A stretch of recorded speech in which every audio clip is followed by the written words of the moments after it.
Tanggal 4 Februari tahun 1945. Pagi ini aku sedang memikirkan kembali apa yang Pater, sama dengan P. Romualdo Migliorini, OSM, katakan kemarin ketika aku membacakan penglihatan kepada Pater. Pater sekedar takjub, dan aku mengatakannya kepada Yesus yang ada dekatku. Ia menjawabku, itulah sebabnya mengapa aku memberikannya. Kau tak dapat membayangkan betapa sukacita yang aku berikan untuk sahabat-sahabat sejatiku. Demikianlah aku memberikan diriku sendiri kepada Romualdoku, demi sukacita, kasih dan pertolongan baginya. Dan sebab aku melihatnya, aku tidak menyimpan rahasia dari Yohanes. Tidak untuk Yohanes. Katakanlah kepada Yohanes tua bahwa aku memberinya begitu banyak damai dan hasil tangkapan ikan yang bagus. Tak ada tangkapan untukmu, aku memberimu hanya pekerjaan perempuan menambal jaring-jaring dengan benang yang aku berikan kepadamu. Bekerjalah, teruslah bekerja, dan janganlah sedih jika kau tak punya waktu untuk yang lainnya. Semuanya ada dalam karya ini. Dan janganlah salah sangka jika aku tidak datang dan mengatakan kepadamu, damai sertamu. Orang menyampaikan salam ketika orang datang atau pergi. Tapi ketika orang selalu bersama, mereka tidak saling menyampaikan salam. Tinggal tetap adalah damai. Tinggal tetapku adalah damai. Dan aku bukan tamumu. Kau sesungguhnya ada dalam pelukanku dan aku tidak pernah menurunkanmu barang sekejap. Ada begitu banyak yang harus aku katakan kepadamu mengenai hari-hari fanaku. Akan tetapi, baiklah, aku akan membuatmu gembira hari ini dan aku katakan kepadamu, kiranya damaiku sertamu. Nyaris segera sesudahnya aku melihat yang berikut. Kita sekali lagi berada di alun-alun pasar di Kapernaum. Tapi udara lebih hangat hari ini.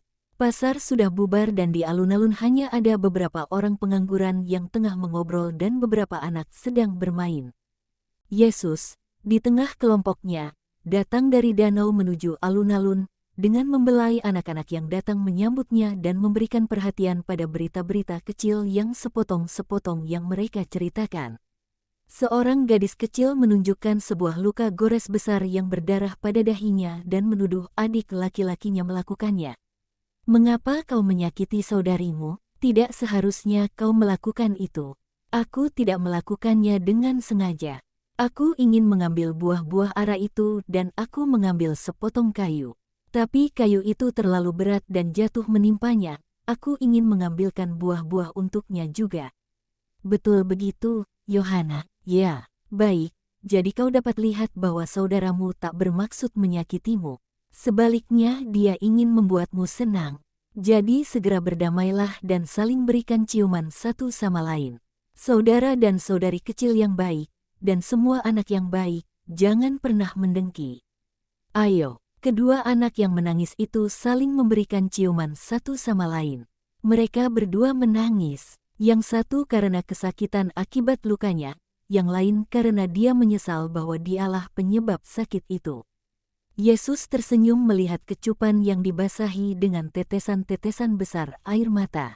Baik, sekarang sesudah aku melihat kalian berbaikan, aku akan mengambilkan buah-buah ara untuk kalian.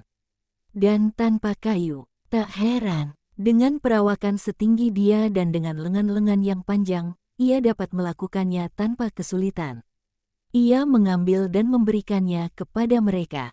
Seorang perempuan bergegas menuju tempat kejadian. Ambillah, guru. Aku akan segera membawakan engkau roti. Bukan untukku. Untuk Yohana dan Tobi. Mereka menginginkannya, dan kalian menyusahkan guru. Oh, betapa merepotkannya mereka. Maafkan mereka, tuanku. Perempuan, ada pendamaian yang harus dilakukan. Dan aku membuat mereka melakukannya dengan objek pertengkaran mereka itu sendiri, buah-buah ara. Anak-anak tidak pernah merepotkan, mereka seperti buah-buah ara yang manis dan aku suka jiwa-jiwa mereka yang manis tanpa dosa. Mereka menghalau begitu banyak kepahitan dariku. Guru adalah orang-orang berada yang tidak mengasihi engkau. Tapi kami, orang-orang miskin, kami mengasihi engkau. Dan mereka sangat sedikit, sementara kami sangat banyak. Aku tahu, Perempuan, terima kasih atas dorongan semangatmu. Damai sertamu. Selamat tinggal, Yohana. Selamat tinggal, Tobi. Jadilah baik. Jangan saling menyakiti satu sama lain dan jangan punya maksud buruk. Ya, Yesus, jawab anak-anak. Yesus berjalan pergi dan ia berkata seraya tersenyum. Sekarang dengan bantuan buah-buah ara kita telah menjernihkan langit dari segala awan. Kita akan pergi kemanakah menurut kalian kita akan pergi? Para rasul tidak tahu. Beberapa menyebut satu tempat, yang lainnya menyebut tempat lain. Tapi setiap kali Yesus menggelengkan kepalanya dan tertawa, Petrus berkata, "Aku menyerah. Terkecuali engkau mengatakannya kepada kami. Aku sedang bad mood hari ini. Kau tidak melihatnya." Tapi ketika kita turun dari perahu, ada Eli, si Farisi. Dan dia mendidih karena dengki, lebih dari sebelumnya. Dan cara dia melihat kita, biarkan dia melihat. Hanya itulah yang dapat kita lakukan. Tapi aku dapat meyakinkan engkau, Guru, bahwa 2 buah ara tak akan cukup untuk berdamai dengannya. Apa yang tadi aku katakan kepada Ibu Tobi? Aku mengadakan pendamaian dengan objek pertengkaran itu sendiri. Dan aku akan mencoba berdamai dengan memberikan hormatku kepada orang-orang terpandang di Kapernaum. Sebab mereka merasa bahwa aku telah menghina mereka. Jadi, seorang yang lain yang akan senang. Siapa? Yesus tidak menjawab pertanyaan dan ia melanjutkan. Mungkin aku tidak akan berhasil, sebab mereka tidak bersedia berdamai.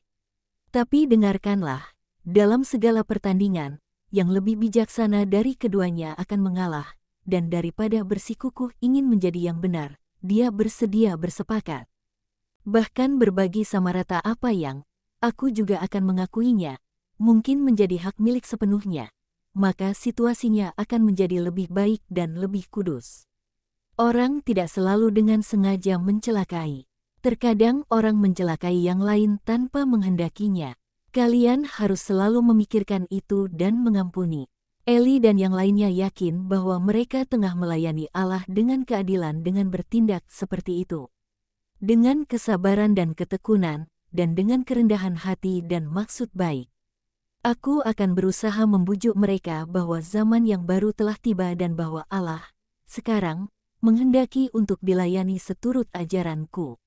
Maksud baik adalah kecerdikan seorang rasul, ketekunan adalah senjatanya, dan teladan serta doanya bagi mereka yang hendak dipertobatkan adalah kesuksesannya.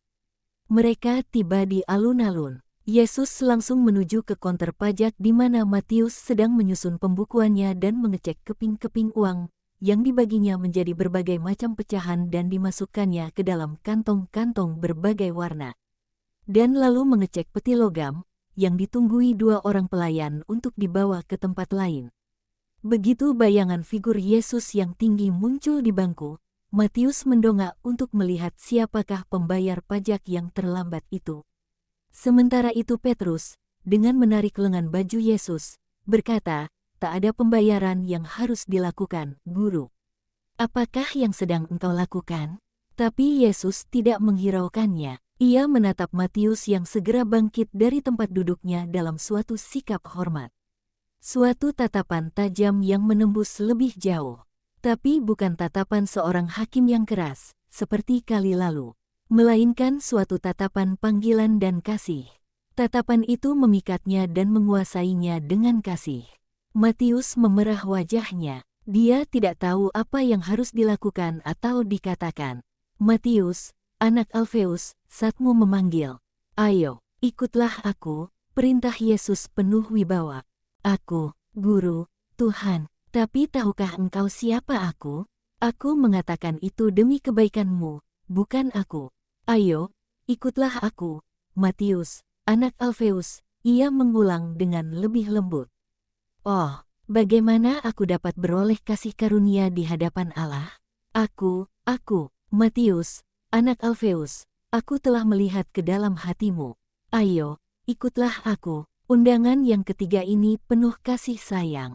Oh, segera, Tuhanku, dan Matius, dengan menangis, keluar dari belakang konter, tanpa peduli untuk memungut keping-keping uang yang berserakan di atasnya ataupun menutup peti uang.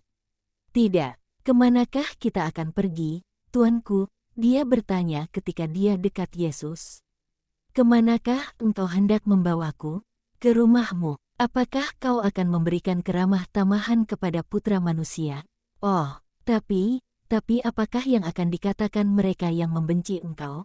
Aku mendengarkan apa yang dikatakan di surga dan mereka mengatakan di sana, kemuliaan bagi Allah karena seorang berdosa yang diselamatkan, dan Bapa mengatakan, kerahiman akan naik untuk selamanya di surga dan akan melayang-layang di atas bumi. Dan sebab aku mengasihi engkau dengan kasih yang sempurna abadi, aku juga akan berbelas kasihan terhadap engkau.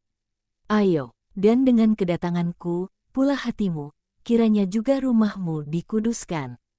Aku sudah memurnikannya, sebab suatu pengharapan pasti yang ada dalam hatiku, tapi aku tak dapat secara rasional percaya bahwa itu akan menjadi kenyataan.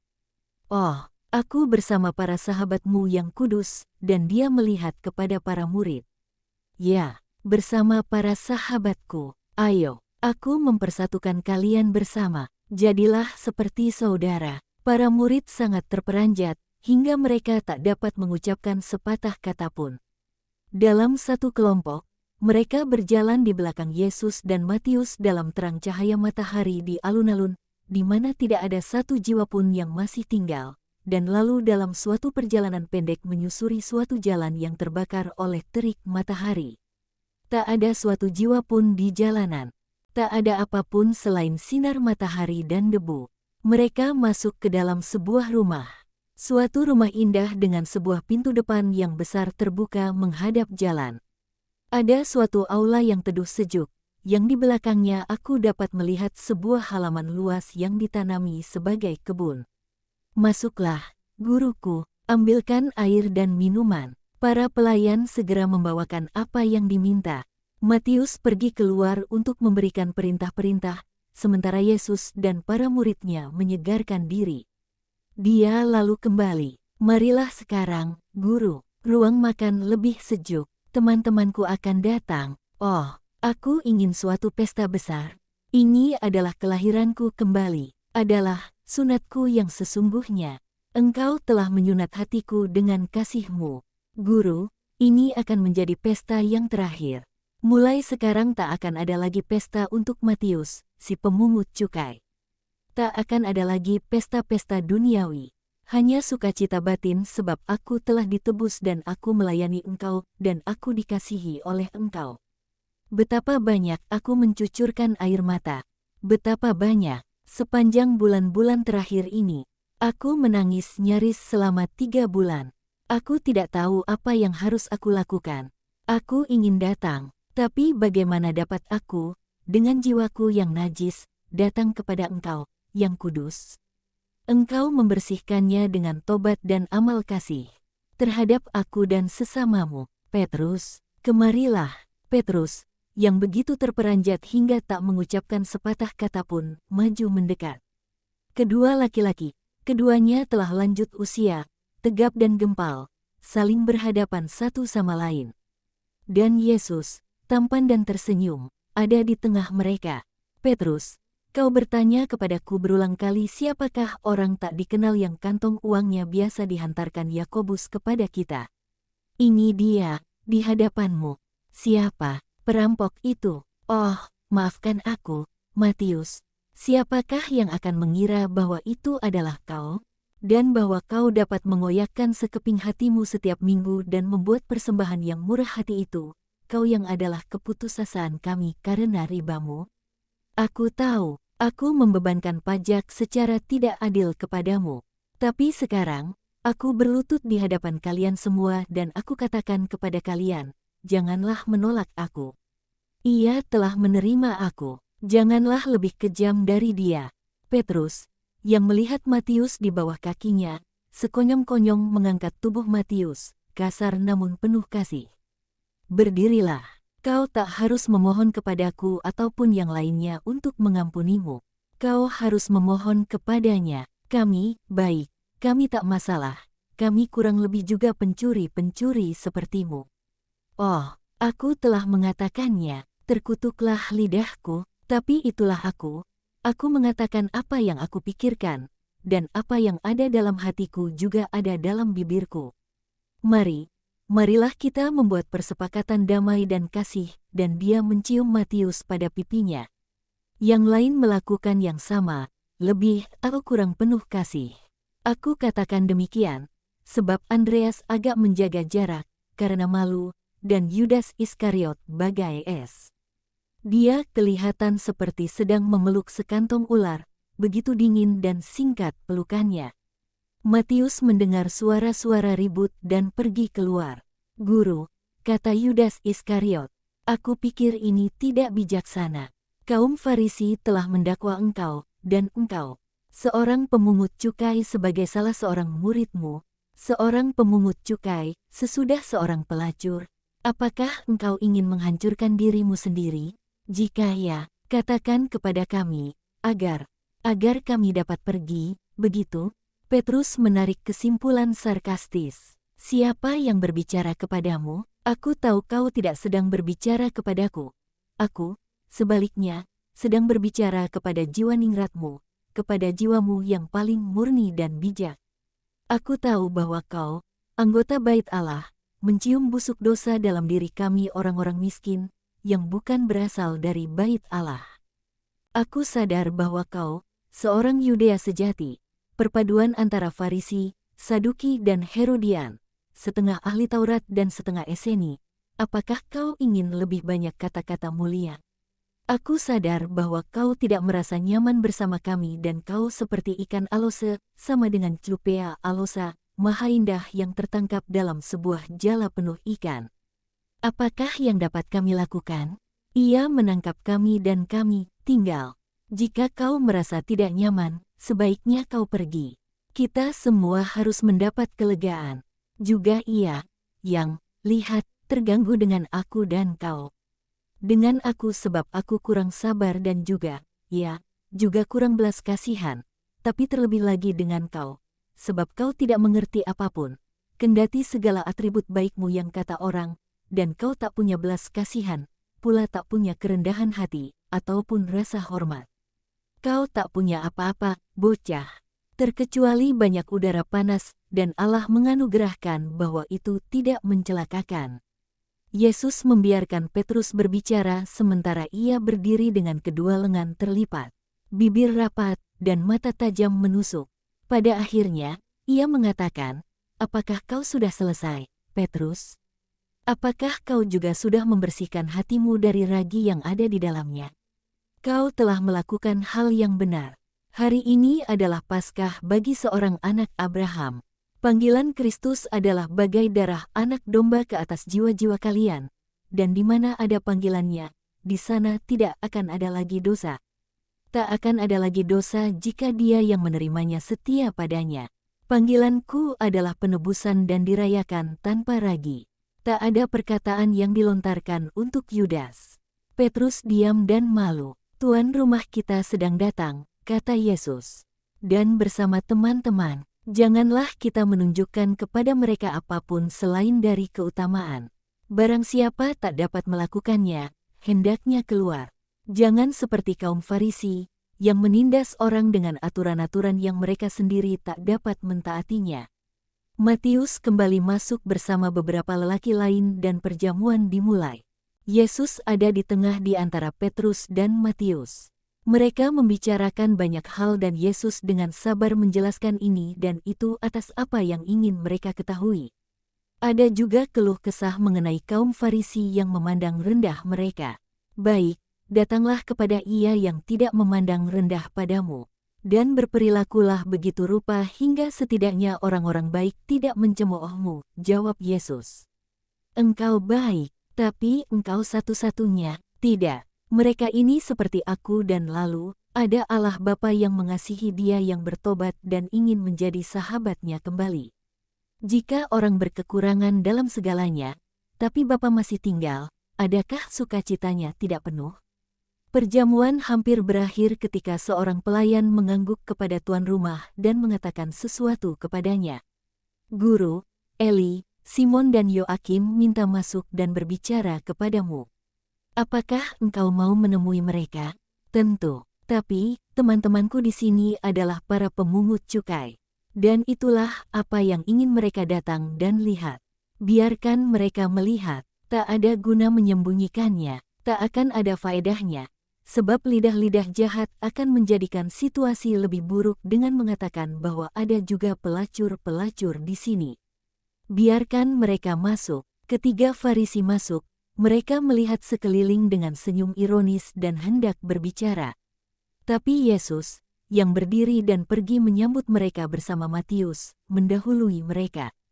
Ia menempatkan satu tangan ke atas pundak Matius dan mengatakan, "Wahai anak-anak Israel sejati, aku menyalami kalian dan aku menyampaikan suatu berita besar kepada kalian yang akan mendatangkan sukacita besar dalam hati kalian." Hati orang-orang Israel sejati, yang mencanangkan pelaksanaan hukum dalam setiap hati, demi memberikan kemuliaan kepada Allah. Di sini, Matius, anak Alfeus, sejak per hari ini bukan lagi seorang pendosa, skandal bagi Kapernaum. Seekor domba Israel yang kudisan sudah disembuhkan. Bersukacitalah, sesudah dia, domba-domba kudisan lain akan disembuhkan dan kota kalian, dalam kekudusan yang begitu kalian junjung tinggi, akan menyukakan Allah karena kekudusannya. Ia meninggalkan segala sesuatu demi melayani Allah. Berikanlah cium damai kepada si orang Israel yang sesat, yang sekarang kembali ke pangkuan Abraham. Apakah dia kembali bersama para pemungut cukai? Dalam suatu perjamuan sukacita, oh, sungguh suatu pertobatan yang ramah tamah. Lihat di sana, Eli, itu Yosia, si mucikari. Dan itu Simon anak Ishak, si pezinah. Dan itu Azaria, pemilik rumah judi, yang rumah judinya menjadi tempat orang-orang Romawi dan orang-orang Yudea bermain, berkelahi dan pergi bersama para perempuan. Guru, apakah engkau mengenal orang-orang ini? Apakah engkau tahu? Ya, baik. Jadi, mengapakah kalian orang-orang Kapernaum, kalian para murid, mengapakah kalian membiarkan semua ini? Aku terkejut atas kau, Simon anak Yohanes. Dan kau, Filipus, kau dikenal di sini, dan kau, Natanael, aku terkejut, kalian, orang Israel sejati, mengapakah kalian biarkan guru kalian makan bersama para pemungut cukai dan orang-orang berdosa? Apakah tidak ada lagi kendali diri di Israel? Ketiga orang Farisi sama sekali terguncang. Yesus mengatakan, biarkan murid-muridku, aku menghendakinya, hanya aku, jelas. Ketika orang bertindak seperti seorang kudus dan padahal bukan seorang kudus, maka orang akan segera jatuh ke dalam kesalahan-kesalahan yang tak dapat diampuni. Dan ketika para murid diajari untuk tidak punya rasa hormat, mereka tidak punya hormat bahkan terhadap hukum.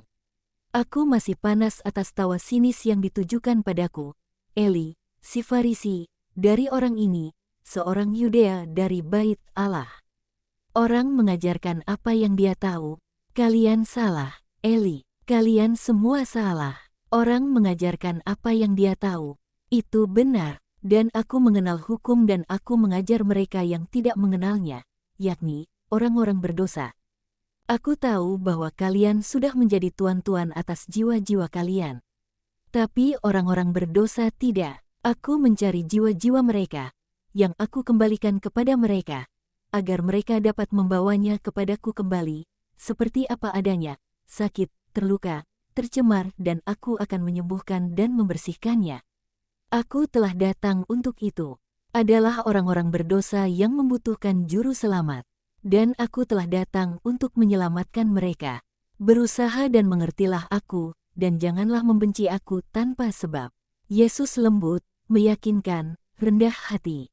Tapi ketiga Farisi adalah sepenuhnya onak duri, dan mereka pergi keluar dengan memperlihatkan rasa jijik.